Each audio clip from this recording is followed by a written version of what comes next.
အန္တရာယ်ကာကွယ်ခြင်းအကြောင်းတရားဒေသနာတော်ဒီကနေ့ညတပတ်သမင်ခန္ဓာကိုရွှေဘုန်းတော်သခင်ရှင်တော်မြတ်ဖရာဤမဟာကရုဏာကုံကိုအာယုံပြုကာတိကျူးဖွဲ့ဆိုအပ်သောဝန္ဒနာပနာမအာတိတဂါထာကိုရွတ်ဆိုပူဇော်ခြင်းဖြင့်စတင်ကြရအောင်ယောကပကောတိဟိပိယပမေယံကာလံကရွန်တောတိဒုက္ခရာနိခေရံကတောလောကဟိတယာနာထောနမောမဟာကရုဏိကတတတ္တယောနာထောဝိနိယမြာစွာတတ္တဝါဤချမ်းသာစီးပွားလိုလားတောင်းတဂုံပေါင်းခါသဖြင့်နာထမြညာခြင်းရှင်တော်မြတ်ဖရာသည်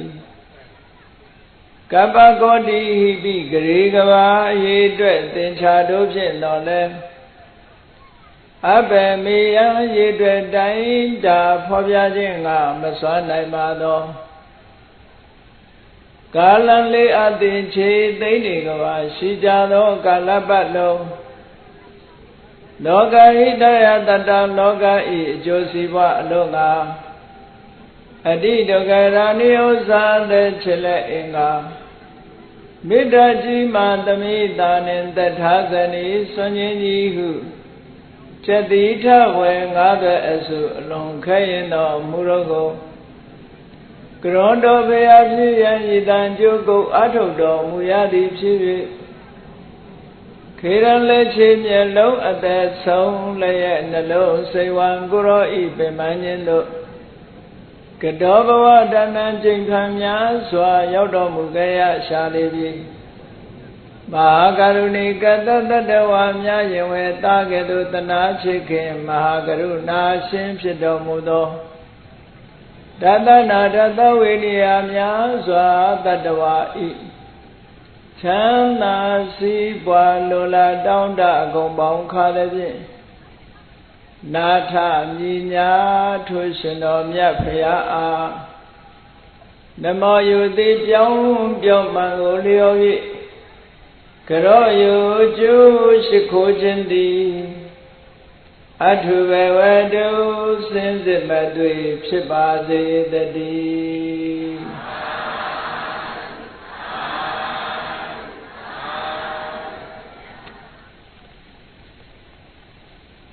အန္တရာယ်ကိုကာကွယ်ခြင်းအန္တရာယ်ဆိုတာကောင်းကျိုးချမ်းသာတွေဖြစ်ပေါ်နေတဲ့အတွင်းထဲမှာဝင်ရောက်နှောက်ယှက်ပြီးတော့ဆင်းရဲဒုက္ခကိုပေးတတ်တဲ့အကြောင်းတရားမျိုးကိုအန္တရာယ်လို့ခေါ်လူလောကလူဘဝရောက်လာတဲ့အခါမှာ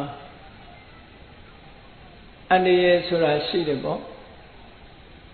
ပါဠိစကားအန္တရာယဈာဖြတ်ဝင်လာတဲ့မမျော်လင့်တဲ့မလိုလားအပ်တဲ့အဖြစ်အစည်းလို့ဒီလိုအဓိပ္ပာယ်ရဈာဖြတ်ဝင်လာတဲ့အဖြစ်အစည်းကျုံနေလို့ရှိရင်အန္တရာယ်ကျုံတယ်လို့လောကလူတွေကပြောကြတယ်အဲ့ဒီအန္တရာယ်ကိုဘယ်လိုကာကွယ်မလဲဆိုတဲ့ကာကွယ်တဲ့နည်းစနစ်တွေကိုမြတ်စွာဘုရားကဟောကြားထားတယ်ဘုရားဘာသာဝင်သူတော်စင်ပေါင်းတို့ဟာငယ်စဉ်တောင်ချိတ်ကလေးဘဝကစပြီးတော့ပရိတ်ကြီး17တုပ်ဆိုတာလေ့လာပြီးတော့ချက်မှတ်ကြအန္တရာယ်ကာကွယ်ဖို့အတွက်အဓိကရည်ရွယ်ပြီးတော့ဟောထားတဲ့သုတ်တန်တွေကိုစုပေါင်းပြီးတော့ပရိတ်ကြီး17တုပ်ဆိုပြီးတော့မြန်မာနိုင်ငံမှာသင်ရိုးပြုကြတယ်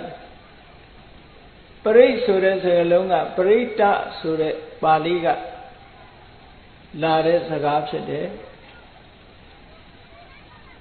အဓိပ္ပာယ်ကတော့ကာကွယ်ခြင်းလို့ဒီလိုအဓိပ္ပာယ်ရဘာကိုကာကွယ်တာတုံးဆိုတော့အန္တရာယ်ကိုကာကွယ်တယ်လောကလူတွေဟာနေ့စဉ်နဲ့အမျှလောက်ကင်ဆောင်ရွက်နေကြတဲ့အခါမှာဈာဖြတ်ပြီးတော့နှောင့်ယှက်ဝင်ရောက်လာတဲ့အန္တရာယ်တွေကို မကာကွယ်နိုင်ဘူးဆိုလို့ရှိရင်လူတွေဟာဘဝအောင်မြင်မှုဆိုတာကိုကြိုးပမ်းအားထုတ်နိုင်ကြမှာမဟုတ်ဘူးဒါကြောင့်မို့အန္တရာယ်ကင်းအောင်ကြိုးစားကြရတယ်အန္တရာယ်ဆိုတာမြင်ရတဲ့အန္တရာယ်ရှိတယ်လို့မမြင်ရတဲ့အန္တရာယ်လည်းရှိတယ်မြင်ရတဲ့အန္တရာယ်ကြတော့ကြည့်ပြီးရှောင်လို့ရတယ်မမြင်ရတဲ့အန္တရာယ်ကြတော့မိမိမမြင်နိုင်သည့်အတွက်ကြောင့်အန္တရာယ်ကျုံလာတဲ့အခါမှာရုတ်တရက်ဆုံတွေ့ရတာဖြစ်သောကြောင့်မရှောင်လွှဲနိုင်ကြဘူးတဲ့အန္တရာယ်နဲ့ကြုံကြရတယ်အဲ့ဒါတွေကိုကာကွယ်တဲ့နည်းစနစ်တွေမြတ်စွာဘုရားကဟောထားတယ်ဒီကနေ့ဗုဒ္ဓမြတ်စွာဟောထားတဲ့ပရိတရားတော်တွေထဲမှာအလုံးကြားဘူးပြီးသားဖြစ်တဲ့ခန္ဓာပရိဒခန္ဓာတုတ်ဆိုတာရှိတယ်လေယာကိုင်းကျုံလုပ်ငန်းတွေနဲ့အသက်မွေးနေကြတဲ့တောင်သူလယ်သမားဗုဒ္ဓဘာသာဝင်သူတော်စင်တွေဟာမွေစိုးတွေရဲ့အန္တရာယ်ကိုမကြာခဏကြုံရလို့မြန်မာနိုင်ငံအနှံ့အပြားမှာနှစ်စဉ်နဲ့အမျှမွေကိုက်လို့သေဆုံးကြရတဲ့အသက်ဆုံးပါကြရတဲ့ပုဂ္ဂိုလ်တွေနဲတာမဟုတ်ဘူးအဲ့ဒါလို့မွေအန္တရာယ်နဲ့ကြုံပြီးတော့အသက်ဆုံးကြရတာမျိုးတွေမဖြစ်အောင်ဘုရားမြတ်စွာရဲ့တရားဓမ္မတွေမှာကာကွယ်တဲ့နည်းစနစ်တွေမရှိဘူးလားလို့ဆိုရှိတယ်အဲ့ဒါပရိကြီး17တုတ်ထဲမှာပါတဲ့ခန္ဓာတုတ်ဆိုတာဒီကနေ့မှတ်သားနာယူပြီးတဲ့အခါမှာမွေစိုးတွေရဲ့အန္တရာယ်အခြားအစိတ်တောက်ရှိတဲ့တရားတွေရဲ့အန္တရာယ်ဒါတွေမကဘူးလောကမှာကြုံတွေ့ရတဲ့အန္တရာယ်မျိုးစုံကဟောဒီပရိတရားတော်ကိုရွတ်ဖတ်သရေစေပြီးထိုပရိတရားတော်အတိုင်းလိုက်နာကျင့်သုံးမယ်ဆိုရင်အန္တရာယ်ခင်းရှင်းနိုင်တယ်တဲ့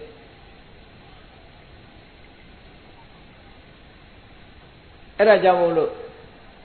ယုံယုံကြည်ကြည်နဲ့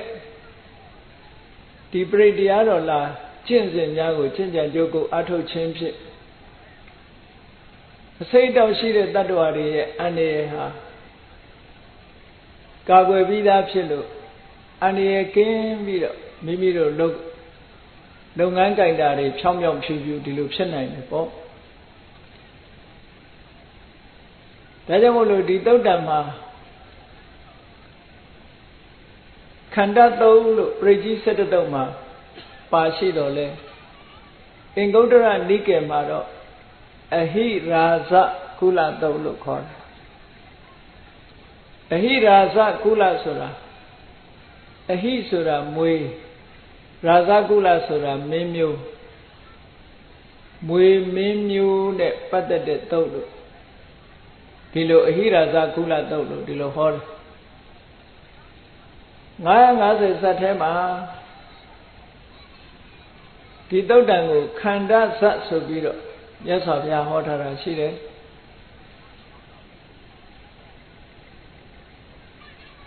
ကျင့်စဉ်ကတော့တူတူပါပဲမြတ်စွာဘုရားကိုယ်တိုင်ကိုက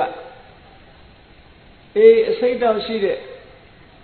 မွေတွေကြိုက်လို့ရှိရင်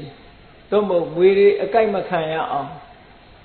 မွေကြိုက်တော်လည်းပဲအစိတ်မတက်ရလေအောင်ဟောဒီခန္ဓာတုတ်ကို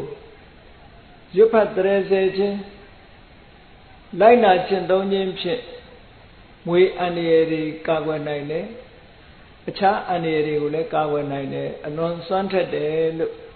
မြတ်စွာဘုရားကဒီလိုဟောထားတာရှိတယ်ဒါကြောင့်မလို့ဒီသုံးနဲ့ပတ်သက်ပြီးတော့အလုံးသိကြတဲ့အတိုင်းသဗ္ဗတိဝိသဇာတိနံဒိဗ္ဗမန္တံကထံဝိယ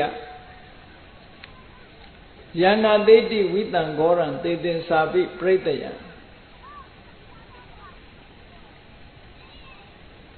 အတိဝိသဆိုတာအစိတ်တက်တာအလွန်ကိုမြန်လို့သူကအာတိဝိသအာတိဆိုတဲ့အဓိပ္ပာယ်ကအာတုဆိုတဲ့စကားလုံးကလာ တုဆိုတာလင်းလင်းမြန်မြန်တက်လာတတ်တဲ့ဝိတအစိတ်တဲ့မွေများလူကိုကိုက်လိုက်ပြီဆိုလို့ရှိရင်လူတွေရဲ့သွေးကြောတွေရောက်ပြီးတော့အစိတ်တက်တာအလွန်မြန်တယ်အဲ့ဒီမွေဆိုးတွေကြတယ်အဲ့ဒီအစိတ်လင်းမြန်တဲ့မွေတွေကိုအာတိဝိတလို့ခေါ်တယ်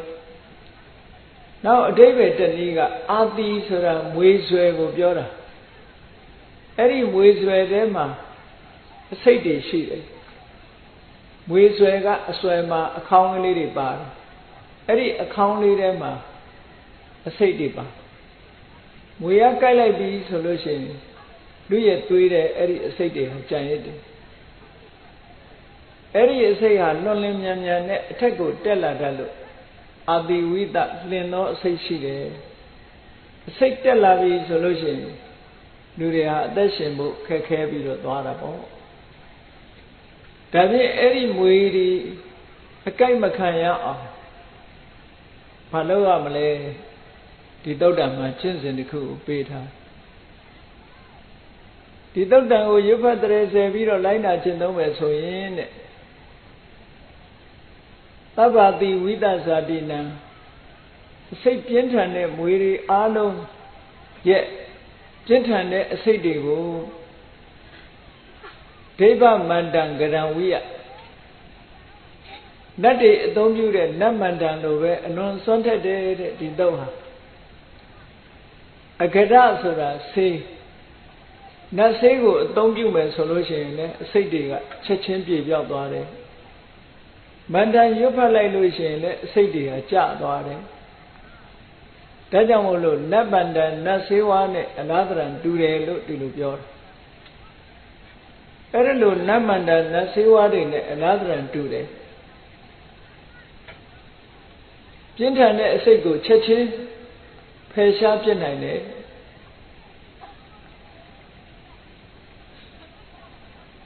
အဲ့ဒါလို့ဖယ်ရှားပြစ်နိုင်တာဟာ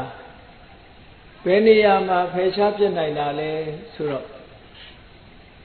ဒီသုတ်တံမှာအာနာခိတ္တမိတပ္ပထတပ္ပထာတပ္ပပါဏိနံအာနာခိတ္ဆိုတာမြတ်စွာဘုရားရဲ့ပရိတ္တကိုးတော်တွေရဲ့လွှမ်းမိုးတည်တံ့ရာအစွမ်းတကူပြန့်နှံ့ရာနယ်ဟာဘလောက်ကျယ်လဲဆိုရင်စัจ java လာခရေတသိန်းကျယ်တယ်အဲ့ဒီစัจ java လာခရေတသိန်းဟာဘယ်နေရာမှာပဲဖြစ်ဖြစ်ဘယ်မြို့မှာပဲဖြစ်ဖြစ်ဘယ်ရွာမှာပဲဖြစ်ဖြစ်ဘယ်ဒေသမှာပဲဖြစ်ဖြစ်ဘယ်နိုင်ငံမှာပဲဖြစ်ဖြစ်ဟောဒီပရိတရားတွေရဲ့အစွမ်းတကူဟာရှိတယ်လို့ဒီလိုပြောတာအာနာခေအတွင်းမှာစัจ java လာဂရေတသိန်းမှာရှိတဲ့တိုင်းပြည်တွေမြို့ရွာတွေဒေသတွေမြည်သည့်နေရာမှာပဲဖြစ်ဖြစ်မြည်သည့်အခါမှာပဲဖြစ်ဖြစ်ဟောဒီပရိတရားရဲ့အစွမ်းတကူကြောင့်တဲ့မွေဆိုးတွေဟာမကိုက်နိုင်ဘူးမတော်တဆကိုက်မိသွားလို့ရှိရင်လည်းပဲငွေစိတ်မတက်ဘူးလို့ဟောတယ်လို့မြတ်စွာဘုရားကဒီသုတ်တံမှာဟောထားတာเนาะဒီသုတ်တံစကားကိုရွတ်ဖတ်ချင်အောင်လို့ရှေ့ပိုင်းကအကျိုးကျေးဇူးကိုပြထားတယ်တဗ္ဗတိဝိတ္တဇာတိနံဒိဗ္ဗမန္တံကဒံဝိယယန္နာသေတိဝိတံဂောရံသေသင်္စာပိပရိတယံအာနာခိတံမိတပ္ပထသဗ္ဗရာသဗ္ဗပါဏိနံသဗ္ဗသောပိနိဝါရေတိဒါဒီပရိတရားရဲ့အကျိုးတရားတွေကိုပြောထားတာနော်မွေဆိုးရဲ့အန္တရာယ်မွေအစိတ်ကိုသာပယ်နိုင်တာလားလို့ဆိုမဟုတ်ဘူးတဲ့သေသင်္စာပိပရိတယံအခြားသောဘေးရန်တွေကိုလည်းပဲအကာအကွယ်ပေးတယ်ဆိုတော့ဒီပရိဟာပရိတရားတော်တွေထဲမှာအစွမ်းအထက်ဆုံးလို့တောင်ဆိုရအဲ့တော့တာမန်အနေနဲ့မထားပဲနဲ့ဟောဒီခန္ဓာတုတ်ဆိုတဲ့ပရိတရားလူတိုင်းကြက်မှတ်ပြီးတော့လိုက်နာကျင့်သုံးတဲ့နဲ့မေတ္တာပွားတဲ့နဲ့ပရိတရားတော်ညွှန်ကြားတဲ့အတိုင်းလိုက်နာဆောင်ရွက်ရမှာဖြစ်တယ်သ Tava Tobi Niwareti Vesunganabi Anierego Akagwe Pirelu Sura Era Jamolo Tipridiaye the Gogo Jubiro Poiro de Anie Kingwe Mugu Kagwe Pujaya Mapsede Mimiro Nisin Boam Anie Kishin Yene Anie Katin Be and Katin Kinyin Dariga Sudan Leo Net Mayabu Los Hayame Kisariku, Los Hamu Luade Raja would debrate the Yago horror, yes of ya. Get a Anie Kemo Paloa Malay Suro Lulogama Sinsin Libeli Go Anie Bide Sure Yari had Go name Matevu Yanu Chini go Anie Bida Tadabawa Ero Anie Bime Bugu Websi, go name Mesu Chitalusin, go to Anie Mishu Bob. Dajamolo Sapient and Tadawari. Middan now Joe Pueblo, Misu Pueblo, Loade, and Namadiga, Misu Payam. Logama, a sapient and Muimu Nagamu, Limu Chide, so we got Yasavia Tamasa Bido Hall. We Rubeke me middan era bate me Savia Bode me middan Kana Goramage he sad. See, we Rubeka Namate Muimio Nagamio, we Rubeka. Now, Judia Musaga. Irabata Muimio Tadia Musaga Sabia Bota so that mu Sdota Musaga Kana Korama Erilu Mui Limu Shili Wirubeka so that Muimio Irabata so that Muimio Sabia Bota so that Muimio Kana Korama so that Muimio Timuria along a safe pintan that Mumuri Pamabima solution, Mabuido, Muihauto along safe pin that Muri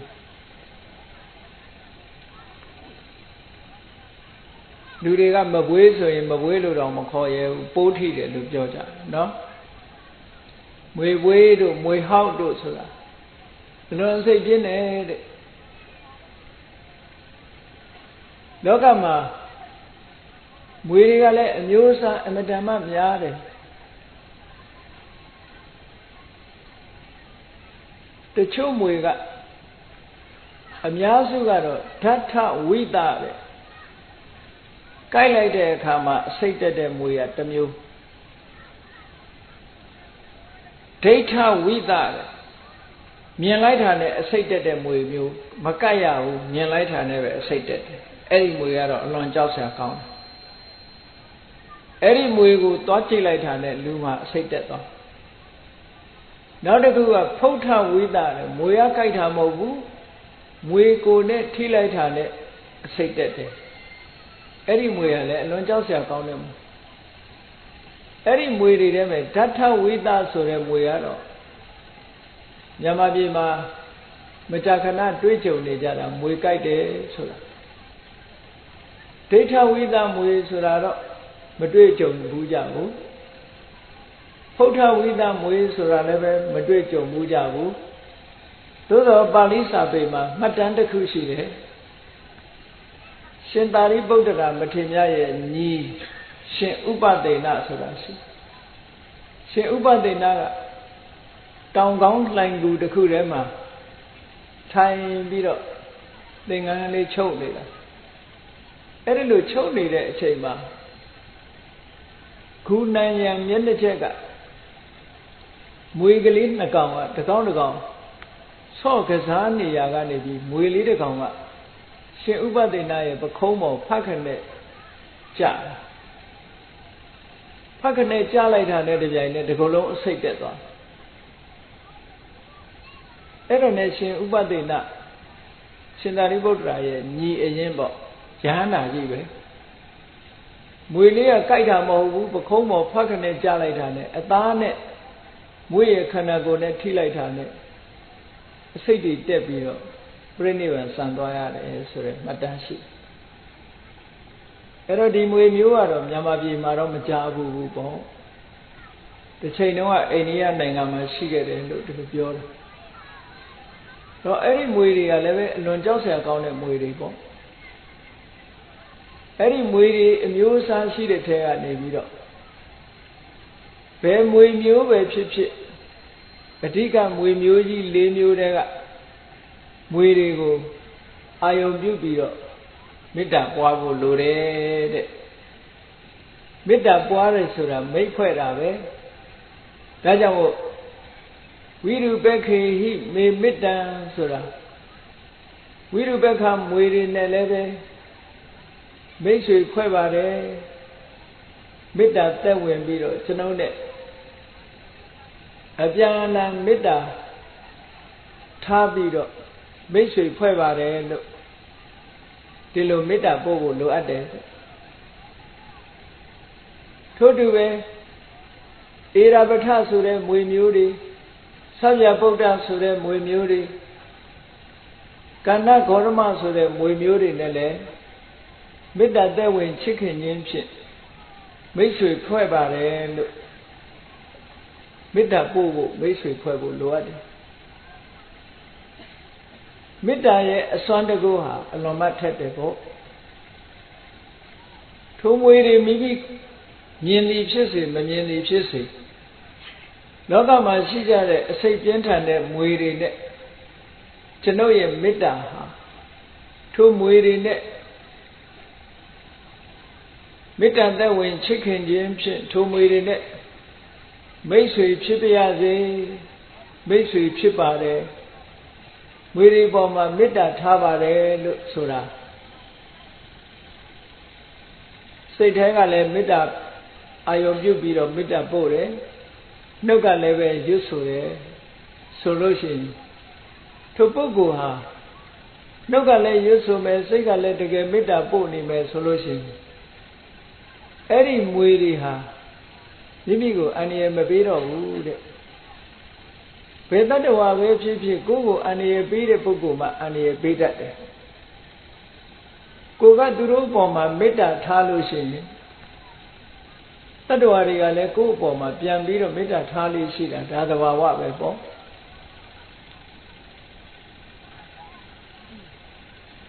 တခါတော့က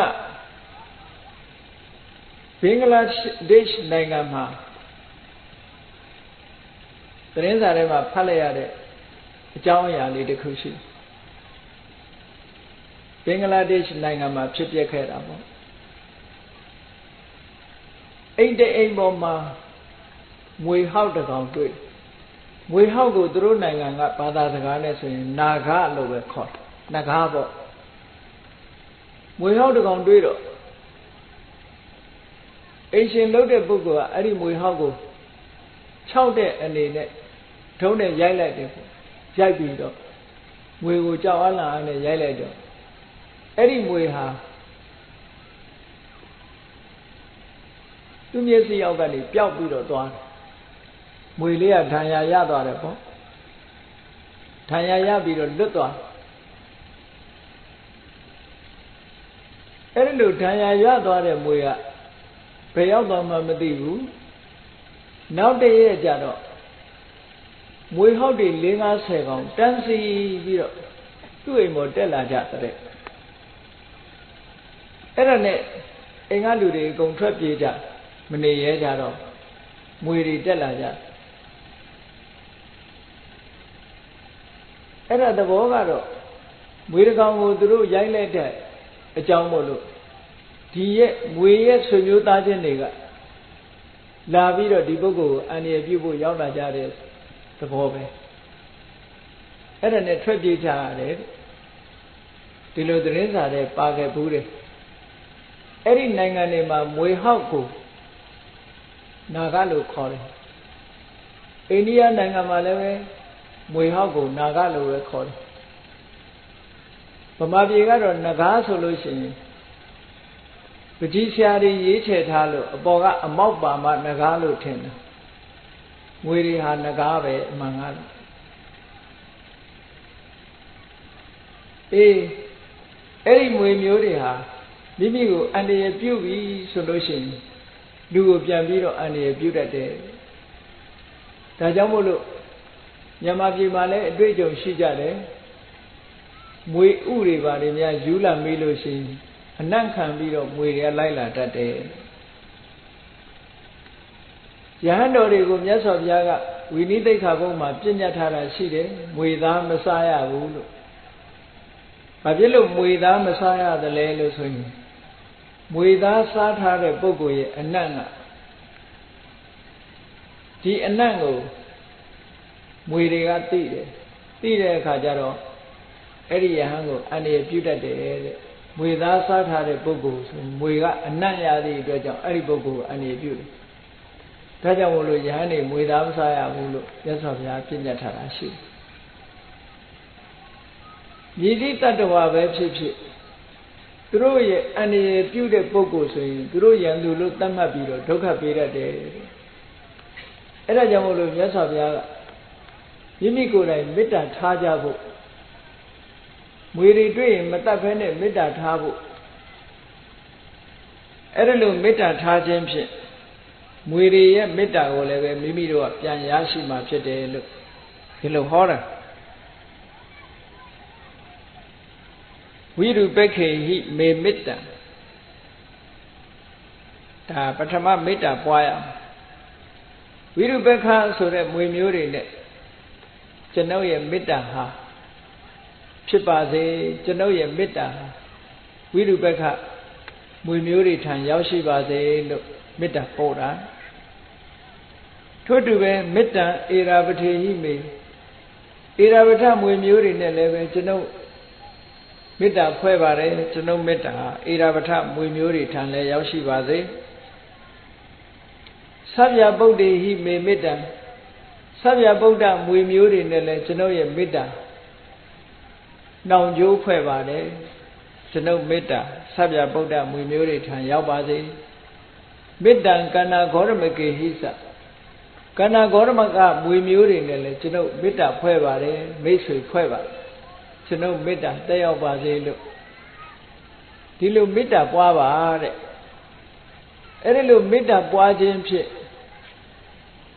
မွေတွေရဲ့အန္တရာယ်ဟာကာကွယ်ပြီးသားဖြစ်ပါတယ်နေ့စဉ်နဲ့အမျှဒီပါဠိလေးကိုရွတ်ဖတ်ခြင်းဒီအတိုင်းစိတ်ကနေအာယုံစိုက်ပြီးတော့မွေမှန်သမျှကိုမေတ္တာပို့ခြင်းဖြင့်မွေဆိုးတွေရဲ့အန္တရာယ်ကကင်းစင်နိုင်တယ်သို့မဟုတ်ရင်နေ့စဉ်နဲ့အမျှမြန်မာနိုင်ငံမှာလေယာလုပ်ငန်းလုပ်ကိုင်နေကြတဲ့ပုဂ္ဂိုလ်တွေမွေဆိုးအန္တရာယ်နဲ့အသက်ဆုံးရှုံးကြရတာအများကြီးပဲ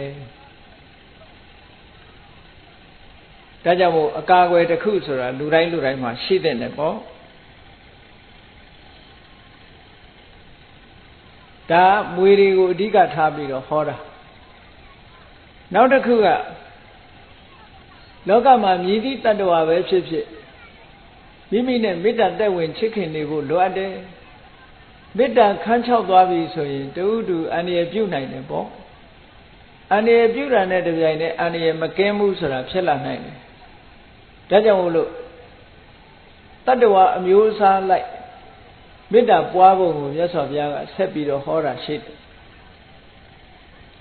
နော်အပါဒကေဟိမေမေတ္တံခြေမရှိတဲ့တ attva ခြေတော့မပါတဲ့တ attva ဆိုတာမွေကိုပဲပြောတာပဲခြေတော့မပါတဲ့တ attva တွေမှန်သမျှတခြားတ attva တွေလည်းတူတူပေါ့ရင်နဲ့တွားသွားတဲ့တ attva တွေခြေတော့မပါဘူးခရုတို့ပက်ကြည့်တို့လည်းခြေတော့မပါဘူးပေါ့နော်အဲ့ဒါလိုခြေတော့မပါတဲ့တ attva တွေလည်း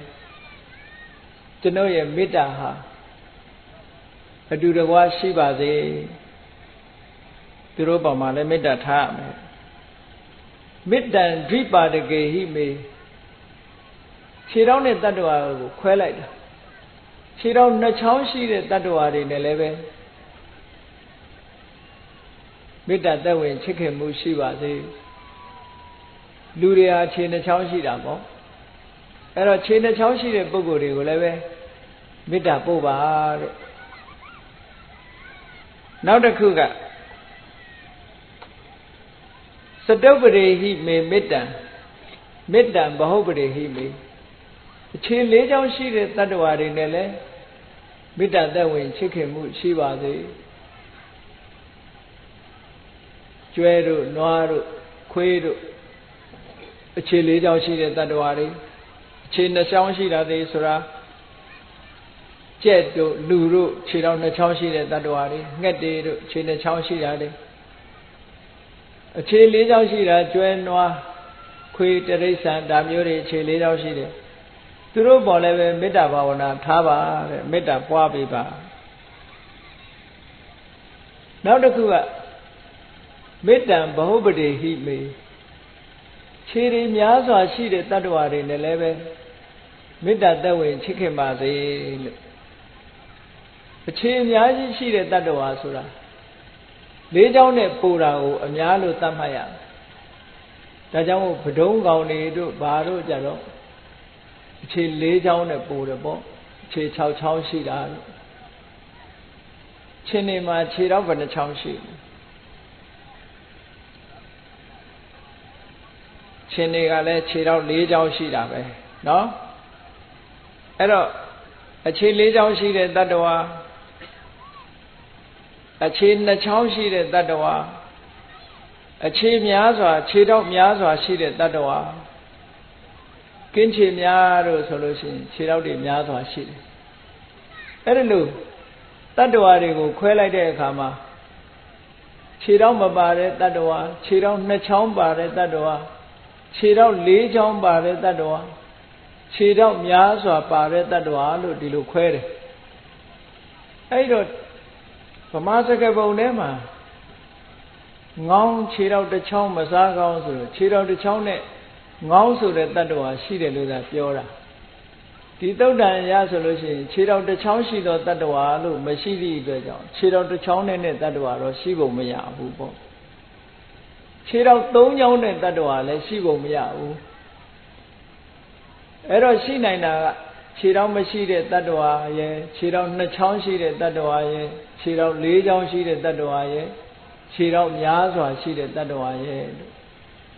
အဲ့ဒီတတ္တဝါတွေနဲ့မေတ္တာသက်ဝင်ချစ်ခင်မှုရှိပါစေလို့မေတ္တာဘာဝနာပွားဖို့မြတ်စွာဘုရားကဒီပရိတရားတော်မှာဟောတာအဲ့ဒီလိုမေတ္တာပွားပြီဆိုလို့ရှိရင်ကိုယ့်ကိုယ်အန္တရာယ်ဟာကာကွယ်ပြီးသားဖြစ်သွားတယ်အဲ့ဒီလိုမေတ္တာပို့ပြီးတဲ့နောက်မှာကိုယ့်ရဲ့ဆန္ဒဖော်ထုတ်ပြီးတော့ပြတယ်ကိုယ့်ရဲ့ဆန္ဒကိုဖော်ထုတ်ပြီးပြတယ်မာမံအပ္ပါဒကောဟိန္တိခြေတော့မရှိတဲ့တတ္တဝါကလည်းငါ့ကိုမညှင်းဆဲပါနဲ့ကိုယ်ကလည်းသူ့ကိုမညှင်းဆဲဘူးလေကိုယ်ကသူ့ကိုမညှင်းဆဲသည့်အတွက်ကြောင့်သူကလည်းကိုယ့်ကိုမညှင်းဆဲပါနဲ့လို့ဆိုတာပြောဆိုလို့ရတယ်ပေါ့ကိုကညှင်းဆဲနေမှတော့ဒီလိုပြောလို့မရဘူးဒါကြောင့်မို့ဒါမေတ္တာပို့တဲ့သဘောတစ်ခုပဲမာမံအပ္ပါဒကောဟိန္တိမာမံဟိန္တိဘိပါဒကောခြေတော်2ချောင်းရှိတဲ့တတ္တဝါကလည်းကျွန်ုပ်ကိုမညှင်းဆဲပါစေနဲ့မာမံစတုပ္တောဟိန္တိခြေ4ချောင်းရှိတဲ့တတ္တဝါကလည်းကျွန်ုပ်ကိုမညှင်းဆဲပါစေမာမံဟိန္တိဘဟုပတောခြေတော်တွေများစွာရှိတဲ့တတ္တဝါကလည်းကျွန်ုပ်ကိုမညှင်းဆဲပါစေနဲ့လို့တတ္တဝါတွေကိုအာယုံပြုပြီးတော့မေတ္တာဘာဝနာပွားပုံကိုဒီခန္ဓာတုံမှာမြတ်စွာဘုရားဟောတာအဲ့ဒါကြောင့်မို့လို့ယုံယုံကြည်ကြည်နဲ့အခုလိုအာယုံစိုက်ပြီးတော့မေတ္တာပွားမယ်ဒီပရိတရားတော်ကိုရွတ်ဖတ်တရေဆယ်ပြီးတော့မေတ္တာပါပွားမယ်ဆိုလို့ရှိရင်မွေဆိုးတွေရဲ့အန္တရာယ်ဟာကင်းသွားမှသိကြတယ်ပေါ့ မြန်မာနိုင်ငံမှာတချို့ငွေစိတ်ချတဲ့ဆရာတွေဟာဟောဒီခန္ဓာတုပ်ကိုရွတ်ဖတ်ပြီးတော့ငွေစိတ်ကိုချပြီးတော့ကုသပေးနေတဲ့ဆရာတွေရှိတယ်အဲ့တော့ကိုယ်တိုင်ကနေ့စဉ်နဲ့မပြတ်ပါဠိကိုမှန်မှန်ကန်ကန်သင်ကြားပြီးတော့အ내ဒိဗ္ဗေသိပြီးရွတ်ဆိုပွားများအားထုတ်မယ်ဆိုလို့ရှိရင်မိမိကိုယ်တိုင်လည်းပဲအန္တရာယ်ကင်းမှာပဲအန္တရာယ်ကျုံလာတဲ့ပုဂ္ဂိုလ်ကိုလည်းပဲငွေစိတ်တက်ဖို့ငွေထိလို့အန္တရာယ်ကျုံလာတဲ့ပုဂ္ဂိုလ်မျိုးကိုလည်းပဲအကူအညီပေးနိုင်မှာပဲပေါ့အဲ့တော့ကိုယ်တိုင်လူတိုင်းဟာဟောဒီမေတ္တာဘာဝနာပွားပြီးတော့ဒီပရိတရားတော်ကိုရွတ်ဖတ်တဲ့ဆဲနေမယ်ဆိုရင်အန္တရာယ်တွေကင်းလာကြမှာပေါ့ဒါကြောင့်မို့လို့လေ့ကျင့်အားထုတ်တဲ့အရာတစ်ခုဖြစ်တယ်နောက်တတ္တဝါအလုံးကိုမေတ္တာပို့ဖို့ရ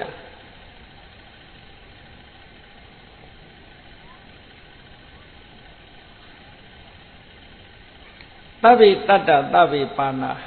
သဗ္ဗေဘူတာစကေဝလာတတ္တဝါမှန်သမျှနော်သဗ္ဗေတတ္တတတ္တဝါမှန်သမျှသဗ္ဗေပါဏာဆိုတာအသက်ရှူတဲ့တတ္တဝါတွေမှန်သမျှသဗ္ဗေဘူတာစကေဝလာကိုထင်ရှားရှိတဲ့တတ္တဝါတွေမှန်သမျှသဗ္ဗေဗတ္တရာနိပတ္တန္တုမေတ္တာပို့ပုံလေးတစ်ခုတတ္တဝါတွေအားလုံးဟာအကောင်းတွေနဲ့ပဲတွေးဆုံကြပါစေလို့ဒီလိုမေတ္တာပို့ပါကောင်းတာတွေကိုသာမြင်တွေ့ကြပါစေတတ္တဝါမှန်တယ်၍ကောင်းတာတွေကိုသာမြင်တွေ့ကြပါစေလို့ဒီလိုမေတ္တာပို့ပါတဲ့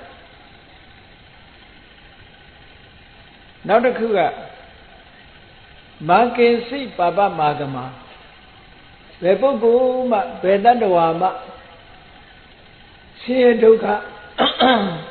အဆိုးတွေနဲ့မကြုံတွေ့ကြပါစေနဲ့လို့ဒီလိုမေတ္တာပို့ပါတဲ့မေတ္တာပို့ပုံလေးဒီသုတ်တံမှာ2မျိုးဟောတယ်အလုံးကောင်းတာတွေနဲ့သာတွေ့ဆုံကြပါစေမကောင်းတာတွေနဲ့မဆုံစည်းကြပါစေနဲ့လို့အဲ့ဒီလိုမေတ္တာဘာဝနာပွားပါတဲ့မေတ္တာဆိုတာကိုယ်တိုင်ပွားရမယ့်အရာဖြစ်တယ်တချို့ကတပည့်တော်ကိုမေတ္တာပို့ပေးပါဖေဟာလို့ဆိုပြီးတော့သူများမေတ္တာကိုခံယူခြင်းပါတယ်လို့လျှောက်ကြတယ်တကယ်တော့အဲ့ဒါမမှန်ဘူးနော်မေတ္တာဆိုတာကိုယ်တိုင်ပွားရမယ့်ဟာအရာသာဖြစ်တယ်ကိုကသူများမေတ္တာကိုခံယူခြင်းတယ်ဆိုတာဟာကိုယ်တိုင်လုပ်ရမှာပြင်းတယ်လို့ဖြစ်နေတယ်ပေါ့မေတ္တာအကျိုး17မျိုးဆိုတာရတာကိုယ်တိုင်မေတ္တာပို့တဲ့ပုဂ္ဂိုလ်မှရတာ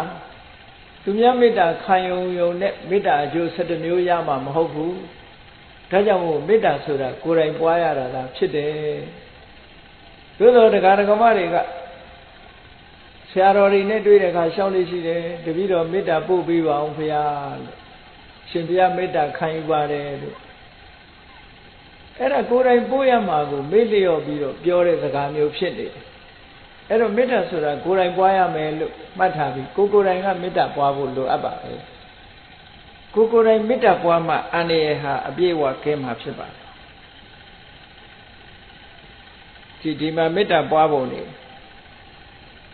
နောက်မေတ္တာပွားပြီးတော့ဘုရားကုံတရားကုံသံဃာကုံကိုအာယုပြုပုံလေးတစ်ခုနောက်ဆက်တွဲကဆက်ဟောထားတာအပမနောဗုဒ္ဓောမြတ်စွာဘုရားဟာတဲ့အတိုင်းအတာကန့်သတ်မရှိအောင်ကြီးမားသောဂုဏ်တော်ကျေးဇူးတော်တွေနဲ့ပြည့်စုံပါလေဘုရားဆိုတာဂုဏ်ရည်ချင်းအပြင်တိုင်းတာကန့်သတ်လို့ရတဲ့ပုဂ္ဂိုလ်မျိုးမဟုတ်ဘူးအတိုင်းအတာကင်းမဲ့တဲ့ပုဂ္ဂိုလ်မျိုးဖြစ်တယ်ဒါကြောင့်မို့အပမာဏဘုရားဂုဏ်တော်တွေဟာအတိုင်းအဆမရှိအောင်ကြီးကျယ်များများလှတယ်ဘုရားကိုချီးမွမ်းတာဘုရားဂုဏ်တော်ကိုအာရုံပြုတာထို့တူပဲအပမာနောဓမ္မောဓမ္မရဲ့ဂုဏ်တွေဟာလည်းပဲအတိုင်းအတာကန့်သတ်မရှိလောက်အောင်ကြီးကျယ်မြင့်မြတ်လှပါတယ်အပမာနောတန်ခောအရိယသံဃာတော်အရှင်မြတ်တို့ရဲ့ဂုဏ်ကျေးဇူးတွေဟာလည်း အတိုင်းတာကန့်တတ်မရှိအောင်ကြီးမြတ်လာပါပြီလေလို့ဘုရားကုံတရားကုံသံဃာကုံကိုအာရုံပြုတာအဲ့ဒီဘုရားကုံတရားကုံသံဃာကုံအာရုံပြုတာလည်းပဲအန္တရာယ်ကင်းခြင်းရဲ့အကြောင်းတစ်ခုပဲအန္တရာယ်ကင်းစေနိုင်တယ်ပေါ့အေးဘုရားတရားသံဃာယရဏသုံးပါးနဲ့ကျန်တဲ့တတ္တဝါတွေဟာဘလောက်ကွာခြားတယ်ဆိုတာနှိုင်းရှင်ပြီးတော့ပြတယ်ပမာဏဝန္တာနိတရိတပါနိတွားသွားတတ်တဲ့တတ္တဝါတွေဟာအတိုင်းအတာကန့်သတ်ရှိတဲ့ပုဂ္ဂိုလ်တွေပါတဲ့ဘုရားတရားသံဃာတွေလိုအတိုင်းအတာကန့်သတ်မဲ့တာမဟုတ်ဘူးအတိုင်းအတာကန့်သတ်တွေရှိကြတယ်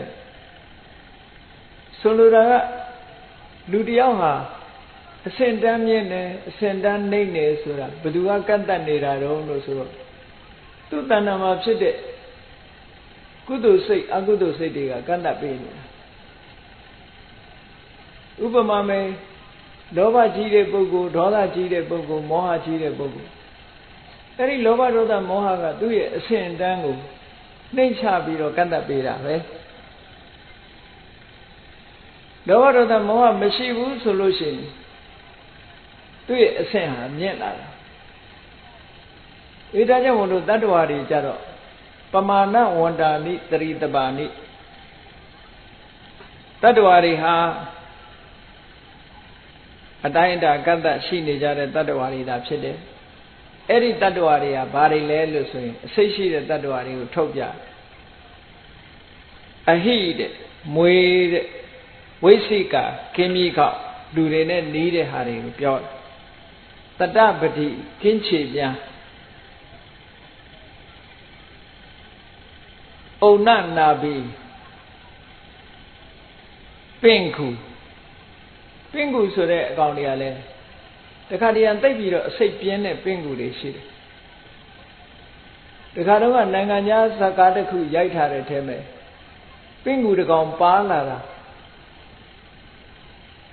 အဲ့တောတွေကပင့်ကူတစ်ကောင်ပါလာလိုက်တာလိမ်မြန်နဲ့ပါလာပြီးတော့မြို့ရောက်တော့ဂိုးတောင်တစ်ခုတည်းရောက်အိမ်တအိမ်ရောက်အဲ့ဒီကနေပြီးအဲ့ဒီပင့်ကူကိုက်လိုက်တဲ့လူတွေသေတာနဲတာမဟုတ်အကောင်လည်းရှာမရဘူးပင့်ကူကြောင့်မို့လို့အစိတ်တက်ပြီးတော့သေးသေးသွားတာလူတွေဘာလို့သိမှမသိဘူးတော်နဲ့ရှာလို့မရအဲ့ဒီပင့်ကူကတခါအကောင်တွေပွားလိုက်တာအများကြီးဖြစ်လာအတော့ကိုအန္တရာယ်တွေများလို့နောက်ဆုံးကြတော့အဲ့ဒီကိုယ်တော်တစ်ခုလုံးကိုမိရှုပစ်လိုက်မှဒီပင့်ကူဇလန်းကရပ်သွားတော့တောတဲ့ကပင့်ကူအနီကြီးတွေကအမတန်မှအစိတ်ပြင်းထန်တယ်ညအခါကျတော့ရောနဲ့လာပြီးတော့လူဘောကနေဖြတ်သွားပြီးကြိုက်သွားလို့ရှင်အဲ့ဒီလူဟာသေတော့တာ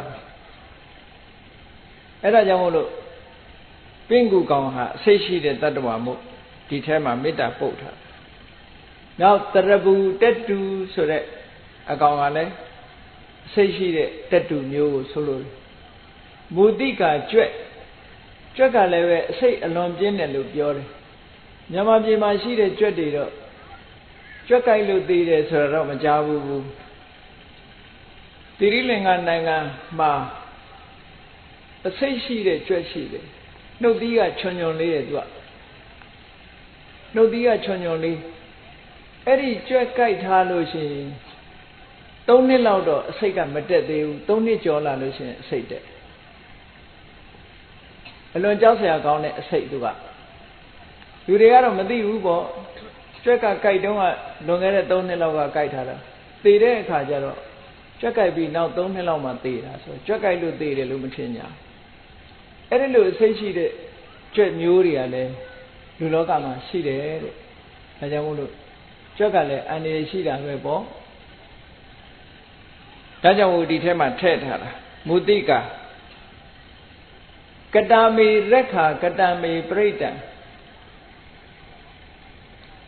ကတာမေရက်ခာဆိုတာအဲ့ဒီတိရစ္ဆာန်တွေဝင်ရောက်ပြီးတော့မိမိကိုမနှောက်ယှက်အောင်အကာအကွယ်လုပ်ထားပါတယ်အဆောင်ရှောက်လုပ်ထားပါတယ်ကတံမေပရိတံပဋိကမန္တုဘူတာနိဆိုအန္တရာယ်ပေးမဲ့တတ္တဝါတွေဟာဝေးဝေးရှောင်ပါလို့ဆန္ဒပြုတာ ကိုယ်အန္တရာယ်ပေးမယ်ဆိုရင်ကိုယ်အနာမရောက်လာပါစေနဲ့ဝေးဝေးရှောင်ကျဉ်နိုင်ကြပါစေလို့ဒီလိုဆန္ဒပြုတာလူရဲ့စိတ်ဆန္ဒကလည်းအလွန်စွမ်းအားရှိတယ်ဒါကြောင့်မို့လို့အဲ့ဒါလိုလဲဆန္ဒပြုရမယ်ပဋိက္ခမန္တုဘူတာနိဆိုပြီးနောက်ဆုံးဏီကုန်းချုပ်တဲ့အခါကျတော့ဘုရားရှိခိုးလေးနဲ့ဏီကုန်းချုပ်တယ်သောဟံနမောဘဂဝတောဘုရားစုစုကိုရှိခိုးပါတယ်ဘုရားကိုရှိခိုးခြင်းနဲ့ဒီသုတ်တံကိုဆုံးသတ်ပြီးတော့နမောတတ္တနံသမ္မာသမ္ဗုဒ္ဓနာဘုရားခုနှစ်ဆူတို့အားလည်းပဲရှိခိုးပါတယ်ဘုရားခုနှစ်ဆူဆိုတာဘယ်ဘုရားတွေကိုပြောတာတော့လို့ဆိုတော့ဝိပတ္တိမြတ်စွာဘုရားရဲ့သိခိမြတ်စွာဘုရားရဲ့ဝိတ္တကူမြတ်စွာဘုရားအဲ့ဒီဘုရားသုံးဆူရဲ့ဗဒ္ဒကဘာမှာပွင့်တဲ့ဘုရားက၄ဆူကကုတန္တမြတ်စွာဘုရားကောဏကဗနမြတ်စွာဘုရားကတ္တဝမြတ်စွာဘုရားဂေါရမမြတ်စွာဘုရားလို့ဒီကဘာမှာပွင့်တာ၄ဆူရဲ့ဒီအရင်ကပွင့်ခဲ့တဲ့ဘုရား၃ဆူရဲ့ပေါင်းလိုက်တော့9ဆူအဲ့ဒီဘုရား9ဆူကိုရှိခိုးတယ်စာရဲပါရင်အမြဲတမ်းဟောဒီဘုရား9ဆူပဲရှိခိုးတယ်နှစ်ကျိရှစ်ဆူဆိုတာကြတော့ဂေါရမဘုရားဗျာဒိတ်ခံခဲ့တာက24ဆူအဲ့ဒီဗျာကိရိခံခဲ့တဲ့ဘုရား24ဆူထဲမှာဂေါရမဘုရားကိုထည့်လိုက်တဲ့အခါ25ဆူအဲ့ဒီ25ဆူထဲမှာဒီပင်ကရာမြတ်စွာဘုရားနဲ့တကဘာတဲ့ပွင့်တယ်ဒီပင်ကရာမြတ်စွာဘုရားတဲ့အရင်ပွင့်သွားတဲ့ဘုရား၃ဆူကိုထည့်ပေါင်းလိုက်တယ်ဘုရား၃ဆူကိုထည့်ပေါင်းတော့တရဏင်္ဂရာတို့တဏင်္ဂရာတို့မေထင်္ဂရာဆိုတဲ့ဘုရား၃ဆူကိုထည့်ပေါင်းလိုက်တဲ့အခါကျတော့နှစ်ကျိရှစ်ဆူဆိုပြီးတော့ဒီကနေ့ခေတ်ကိုးကွယ်မှုကိုပြုနေကြတယ်အဓိကကတော့ဂေါရမမြတ်စွာဘုရားဗျာဒိတ်ခံခဲ့တဲ့ဘုရားတွေကိုနှစ်ကျိ၄ဆူပေါ့အဲ့ဒီနှစ်ကျိ၄ဆူထဲမှာဂေါရမဘုရားထဲတော့နှစ်ကျိ၅ဆူဒီပင်ကရာမြတ်စွာဘုရားနဲ့တကဘာတဲ့ပွင့်တဲ့ဘုရား၃ဆူထပ်ပေါင်းတော့နှစ်ကျိ၈ဆူအဲ့ဒါကိုကိုယ်ကွယ်မှုပြုသို့တော့ဒီသုတ်တံမှာနှစ်ကျိ၈ဆူသောဘုရားများကိုရှိခိုးမှုမပြုဘဲနဲ့ဘုရား9ဆူကိုသာဘာဖြစ်လို့ရှိခိုးသလဲအလုံးသိကြလိမ့်မယ်အတ္တနာရိယပြိဋ္ဌဲမှာလည်းပဲဒီဘုရား9ဆူကိုပဲရှိခိုးတာပဲမဟုတ်လားဝိပတိတ္တသနမတ္ထုစက္ခုမန္တတသိရိမတောဆိုပြီးအဲ့ဒီဟာစပြီးဝိပတ္တိမြတ်စွာဘုရားသိခိမြတ်စွာဘုရားဝိတ္တဘူမြတ်စွာဘုရားကကုတန္တကောဏကဗနကတ္တဗဂေါရမဆိုဒီဘုရား9ဆူကိုပဲရှိခိုးတာဘာဖြစ်လို့တုံးလို့အကြောင်းရှာလို့ရှိရင်ဒီဘုရား9ဆူရဲ့သာသနာဟာဟောဒီစัจ java လာကဘာကြီးထဲမှာရှိနေသေးတယ်တဲ့တခြားဘုရားတွေရဲ့သာသနာမရှိတော့ဘူးဘယ်လိုရှိတာတုံးလို့ဆိုလို့ရှိရင်ဝိပဿနာမြတ်စွာဘုရားရဲ့တပည့်ဖြစ်တဲ့ဗြဟ္မာတွေဟာဗြဟ္မပြေမှာရှိနေသေးတယ်ဗြဟ္မပြေမှာရှိနေသေးသည့်အတွက်ကြောင့်ဝိပဿနာမြတ်စွာဘုရားရဲ့တပည့်တွေရှိနေသေးသည့်အတွက်ကြောင့်သူ့သာသနာရှိနေသေးတယ်လို့ဒီလိုပြောတာအဲ့ဒါကြောင့်မို့လို့30ပုံထဲမှာဗြဟ္မပြေမှာထိုဘုရားတွေရဲ့သာသနာရှိနေသေးသည့်အတွက်ကြောင့်ဒီဘုရား9ဆူကိုပဲရှိခိုးတယ်ကျန်တဲ့ဘုရားတွေရဲ့တပည့်ပရိသတ်အဆက်ဆိုတာမရှိတော့ဘူးတဲ့အေးတပည့်အကျွင်းကြံရှိသေးတဲ့ဘုရား9ဆူကိုသာအာယုပြုပြီးတော့ရှိခိုးတာပါလို့ဟောဒီခန္ဓာတုတ်ပရိတရားတော်ဟာမွေဆိုးတွေရဲ့အန္တရာယ်မြတာမကအားလုံးကြုံတွေ့နိုင်တဲ့အန္တရာယ်တွေမှန်သမျှအကုန်လုံးပျောက်ကင်းစေနိုင်တယ်ဒါကြောင့်မို့လို့ဒီပရိတရားတော်မှာလာတဲ့အတိုင်းပရိတရားတော်ကိုရွတ်ဖတ်တရေဆဲခြင်းတို့ရွတ်ဖတ်တရေဆဲတဲ့အခါမှာအတိတ်တွေကိုနားလည်အောင်ရွတ်ဖတ်တရေဆဲပြီးမေတ္တာဘာဝနာကိုကြိုးစားပွားများအားထုတ်မယ်လို့ဆိုလို့ရှိရင်မွေဆိုးအန္တရာယ်သာမကအန္တရာယ်ခတ်သိမ်းကင်းငြိမ်းနိုင်တယ်ဆိုတာယုံကြည်ကြည်နဲ့လုပ်ဖို့အရေးကြီးပါတယ်အဲ့ဒီမှာပြင်ပအန္တရာယ်တွေကာကွယ်တာတဲ့အတွင်းအန္တရာယ်တစ်ခုကိုလည်းပဲ တတိထားကြရမှာဖြစ်တယ်ပြင်မအန္တရာယ်ကင်းပြီးတဲ့အခါမှာအတွင်းအန္တရာယ်ဆိုတာဘာလဲလို့ဆိုရင်မိမိတို့တဏ္ဍာမှာဖြစ်တတ်တဲ့လောဘတွေဒေါသတွေမောဟတွေစိတ်ထဲမှာဖြစ်တဲ့လောဘဒေါသမောဟမာမာနအိဒါမစ္စရိယဆိုတဲ့ဒီအကုသိုလ်အန္တရာယ်တွေကလည်းပဲအမတန်မှကြောက်စရာကောင်းတယ်ပြင်ပကလာတဲ့အစိတ်ရှိတဲ့တ attva ကြိုက်လို့သေရရင်တဘဝပဲသေရမယ်အေးလောဘဆိုတဲ့အစိတ်ဒေါသဆိုတဲ့အစိတ်မောဟဆိုတဲ့အစိတ်မာမာနအိဒါမစ္စရိယစတဲ့အကုသိုလ်အစိတ်တွေတက်ပြီဆိုလို့ရှိရင်တဘဝတည်းမကဘူးတတန္တရာလုံးဒုက္ခရောက်နိုင်တယ်ဒေါသအစိတ်တက်လို့ဒီဘဝကအဆုံးသတ်သွားတဲ့ပုဂ္ဂိုလ်တွေဟာဘယ်မှာသွားပြီးတော့ဒုက္ခခံရတယ်လဲဆိုရင်ငရဲမှာသွားပြီးဒုက္ခခံကြရတယ်လောဘအစိတ်မိလို့ဒီဘဝကသေဆုံးသွားတဲ့ပုဂ္ဂိုလ်တွေဟာရေကုန်ရဘယ်မှာသွားပြီးဒုက္ခခံရတော့ဆိုရင်ပြိတ္တာဘဝမှာသွားပြီးဒုက္ခခံကြရတယ်မောဟအစိတ်တက်ပြီးတော့သေတဲ့ပုဂ္ဂိုလ်တွေဒီဘဝကနေသေသွားလို့ဘယ်မှာသွားပြီးဒုက္ခခံရလဲဆိုရင်တိရစ္ဆာန်ဘဝရောက်ပြီးဒုက္ခခံကြရတယ်တဲ့ဒါကြောင့်မို့လောဘနဲ့သေရင်ပြိတ္တာဖြစ်တယ်ဒေါသနဲ့သေရင်ငရဲကြတယ်မောဟနဲ့သေရင်တိရစ္ဆာန်ဖြစ်တယ်ဩအဲ့ဒီလောဘဒေါသမောဟဆိုတဲ့အစိတ်ကမှပို့ပြီးတော့ဆိုးရတယ်ကြောက်เสียပိုကောင်းတယ်လို့ဒီလိုနှလုံးသွင်းမှုလိုအပ်တယ်ပေါ့အပြင်းအန္တရာယ်တွေကင်းဖို့ကြတော့မြတ်စွာဘုရားကမေတ္တာဘာဝနာပွားဖို့နိလညွှန်ပြတယ်အတွင်းအန္တရာယ်တွေကင်းဖို့အတွက်ကြတော့ဘာလုပ်ရမလဲမိမိတဏ္ဍာရှိတဲ့လောဘတွေကင်းသွားအောင်ဒေါသတွေကင်းသွားအောင်မောဟတွေကင်းသွားအောင်ဘာလုပ်ရမလဲလို့ဆိုရင်မဂ္ဂင်၈ပါးအကျင့်တရားကိုကျင့်ကြံကြိုးကုပ်အားထုတ်ကြရမှာဖြစ်တယ်အဲ့ဒီမဂ္ဂင်၈ပါးအကျင့်တရားကျင့်ကြံကြိုးကုပ်အားထုတ်ခြင်းဖြင့်မိမိတို့တဏ္ဍာမှာရှိတဲ့အတွင်းကအန္တရာယ်တွေကင်းအောင်ဆောင်ရွက်နိုင်ပါတယ်တဲ့ကောင်းပြီအဲ့ဒီမဂ္ဂင်၈ပါးအကျင့်တရားကိုဘယ်ပုံပဲနည်းအားထုတ်မလဲလို့ဆိုရင်ကမ္မထံအားထုတ်တော့မယ်ဆိုတဲ့အခါမှာ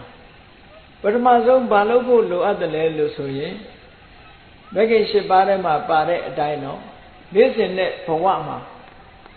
သမ္မာဝါစာသမ္မာကမ္မန္တသမ္မာအာဇီဝမှန်တာကိုသာပြောမယ်မှန်တာကိုသာလုပ်မယ်အသက်မွေးမှုမှန်ကန်မှုနဲ့နေ့စဉ်အသက်မွေးဝမ်းကြောင်းပြုမယ်ဒါကိုချင်းသီလပြည့်စုံတယ်လို့ပြောတာမှန်ကန်စွာပြောတယ်ဆိုတာလိမ်မပြောဘူးမှန်တာကိုပဲပြောတယ်သမ္မာဝါစာဆိုတာလိမ်မပြောဘူးမှန်တာကိုပဲပြောတယ်ခုံးမတိုက်ဘူးညီညွတ်အောင်သာလုပ်ပေးတယ်မဆဲဘူးကျင်နာတဲ့စကားကိုသာပြောတယ်ချိုတာတဲ့စကားကိုသာပြောတယ်အကျိုးမဲ့တဲ့စကားကိုမပြောဘူးအကျိုးရှိတဲ့စကားကိုပြောတယ်ဆိုရင်ဟောတာသမ္မာဝါစာဖြစ်တယ်ကိုကျင့်တရားဘက်ကလုံလောက်သမ္မာကမ္မန္တဆိုတာသူများအသက်ကိုမတတ်ဘူးသူများဥစ္စာကိုမခိုးဘူးသူတော်ဘာသားများကိုမစော်ကားဘူးရှောင်ကျဉ်နေဆိုရင်သမ္မာကမ္မန္တပဲ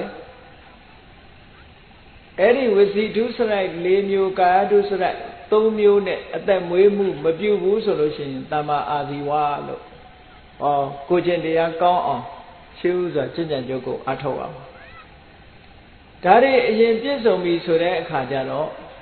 ဘာလုပ်ရမလဲတရားထုတ်တယ်ဆိုတာတရားရှာကိုမှတွေ့လို့ဆိုတဲ့အတိုင်းမိမိရဲ့တဏ္ဍာမှာပဲအာယုံစိုက်ဖို့လိုအပ်တယ်လွယ်တာတစ်ခုကိုပြောမယ်ဆိုလို့ရှိရင်လူတွေဟာနေ့စဉ်နဲ့အများ24နာရီအသက်ရှူနေကြအဲ့ဒီအသက်ရှူနေတဲ့နေ့စဉ်နဲ့မြအသက်ရှူသွင်းရှူထုတ်နေကြတဲ့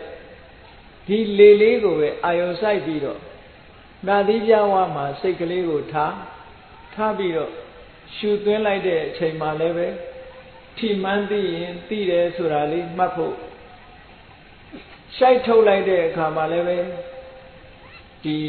နာသီးပြမှာလေလေးကထိသွားတယ်ထိသွားတာကိုလည်းထိမှန်းသိဖို့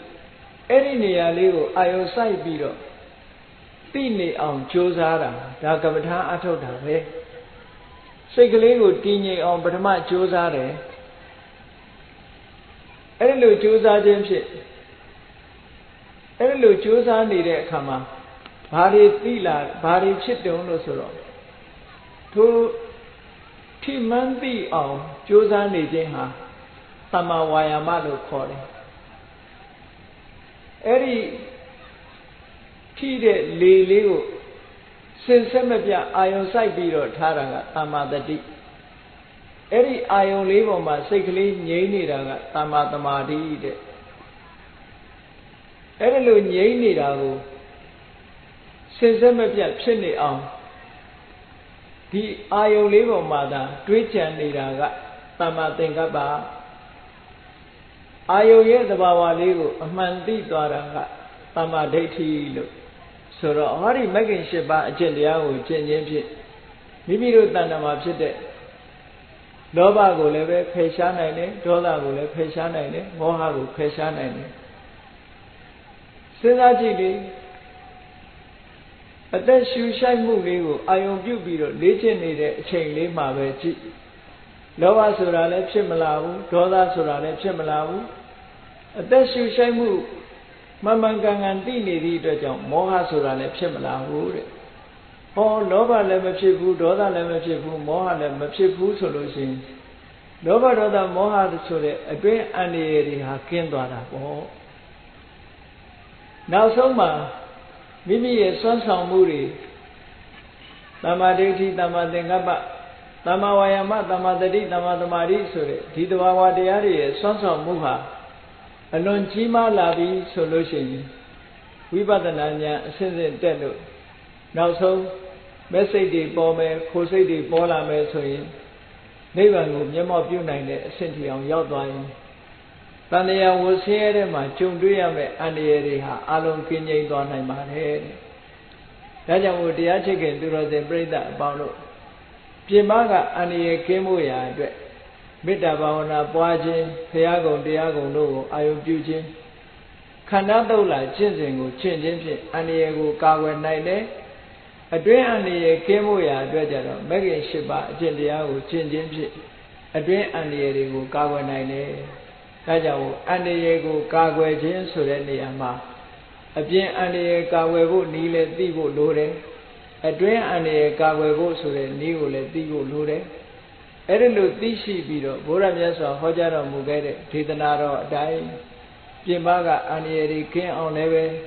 ဆောင်ရွက်ဖို့လိုအပ်တယ်ပြင်ပအန္တရာယ်ကင်းရုံနဲ့မပြီးသေးဘူးအတွင်းမှာရှိတဲ့လောဘဒေါသမောဟဆိုတဲ့အန္တရာယ်တွေလည်းကင်းအောင်တို့တွေကြိုးစားအားထုတ်ကြမှာဖြစ်တယ်လို့ကိုယ်စီသဘောကျပြီးတော့မြတ်စွာဘုရားဟောကြားတော်မူခဲ့တဲ့တရားဓမ္မအတိုင်းကျင့်ကြံကြိုးကုပ်အားထုတ်တော်မူနိုင်ကြပါစေကုန်သတည်း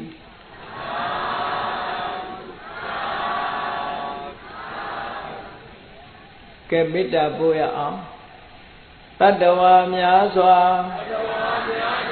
ဘေးရန်ကွာချမ်းသာကြပါစေတတ္တဝါများစွာဘေးရန်ကွာချမ်းသာကြပါစေမေတ္တာရေချမ်းသုံးကားဖြံငြိမ်းချမ်းကြပါစေမေတ္တာရေချမ်းသုံးကားဖြံ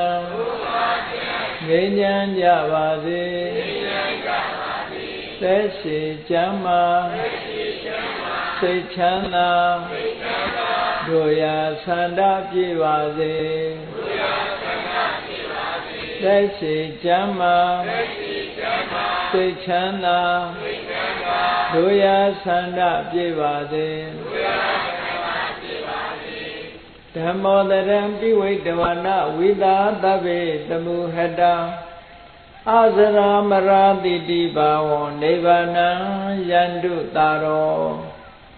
ဓမ္မောတရံလောဘဒေါသမောဟစိတ်တောင်းကင်းပြောက်ခြင်းတရားစေကိုပိဝိတဝဝန္တာရှင်ပြတောက်ကြရနာကြရကုန်သောကြောင့်ဝိသာသဗ္ဗေပူဇာညနှောင်ကိလေသာစိတ်တောက်ဟုသမျှတို့သည်သမုဟတပိဉ္စဘဲတွင်ရိမတင်တဲ့ကဲ့သို့ကင်စင်လွင်ပြောင်းပေမရအောင်ပယ်ဖြောက်အပ်ကုန်သည်ဟွန်တုစင်စစ်မသွေဖြစ်ကြပါစေကုန်တည်း အာသရမရံအိုခြင်းလဲကွာနာခြင်းလဲကင်တည်ခြင်းလဲရှင်းထသောဒီတိဘောကိလေသာဟုပုခတ်သိင်ကင်းကြီးရာအစစ်ဖြစ်ပေထသောနိဗ္ဗာန်နိဗ္ဗာန်ဟုခေါ်အေးမြူတော်သို့သာရောတရားချစ်ခင်စိတ်ကောင်းဝိညာသူတော်စင်များတို့သည်ယန္တုပါရမီအစစ်စစ်မြင့်တယ်မြင်၍မလင့်ဘုံသေးဆက်ရောက်တော်မူကြပါစေကုန်သတည်း